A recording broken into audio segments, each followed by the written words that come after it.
అదే RTV app వార్తల్ని క్షణాల్లో చదివే అవకాశం ఉంటుంది. ఒక న్యూస్ పేపర్, ఒక టెలివిజన్ ఛానల్ మీ చేతుల్లో ఎప్పుడూ ఉంటాయి. రాష్ట్రంలో మరో 40 రోజుల్లో ఎన్నికలు జరుగుతున్న నేపథ్యంలో వైసీపీ ప్రభుత్వం రాష్ట్ర వ్యాప్తంగా సిద్ధం సభలను నిర్వహిస్తూ ఉంది. ఈ నేపథ్యంలోనే అద్దంకిలో సిద్ధం సభలు జరుగుతున్న నేపథ్యంలో పెద్ద ఎత్తున ప్రజలను సమకూర్చేందుకు అన్ని రకాల చర్యలు చేపట్టారు. ఇదే క్రమంలోనే ఉమ్మడి చిత్తూరు జిల్లాలో దాదాపు 300 బస్సులను సేకరించి తద్వారా జనాలను తరలించేందుకు బస్సులను సైతం సేకరించారు.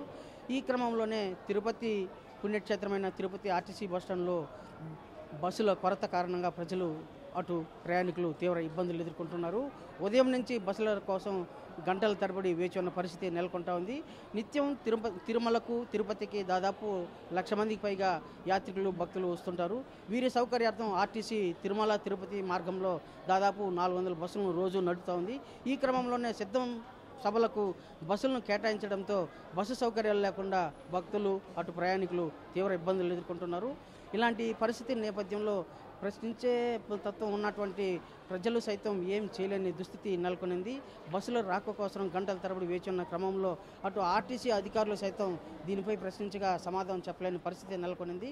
ఇలాంటి తరుణంలోనే సిద్ధం సభలకు బస్సులు కేటాయించిన క్రమంలో ప్రత్యామ్నాయ ఏర్పాటు చేస్తే బాగుంటుందని చెప్పి ప్రయాణికులు సైతం విశ్వసిస్తున్నారు. అయితే ఆర్టీసీ అధికారులు మాత్రం సిద్ధం సభకు బస్సులు కేటాయించడంతో ప్రత్యామ్నాయ యాత్రికుల సౌకర్యార్థం ప్రత్యామ్నాయ ఏర్పాట్లు చేయకపోగా ప్రయాణికులు భక్తులు తీవ్ర ఇబ్బందులను ఎదుర్కొంటున్న పరిస్థితి మనం బస్టాండ్లో నేరుగా చూస్తున్నాము. ఇలాంటి పరిస్థితి ఉన్నటువంటి పరిస్థితి నుంచి ప్రజలకు ప్రత్యామ్నాయ సౌకర్యాలను కల్పించి ఏర్పాటు చేయాల్సిన బాధ్యత కూడా ఆర్టీసీ యాజమాన్యంపై ఉందని చెప్పి ప్రయాణికులు పేర్కొంటున్నారు. వీడియో జర్నలిస్ట్ ఎల్లయ్యతో రవి, తిరుపతి.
మరిన్ని వీడియోస్ కోసం ఛానల్ ని సబ్స్క్రైబ్ చేయండి, లేటెస్ట్ అప్డేట్స్ కోసం వాట్సాప్ ఛానల్ ని ఫాలో చేయండి అండ్ లింక్ డిస్క్రిప్షన్ లో ఉంది.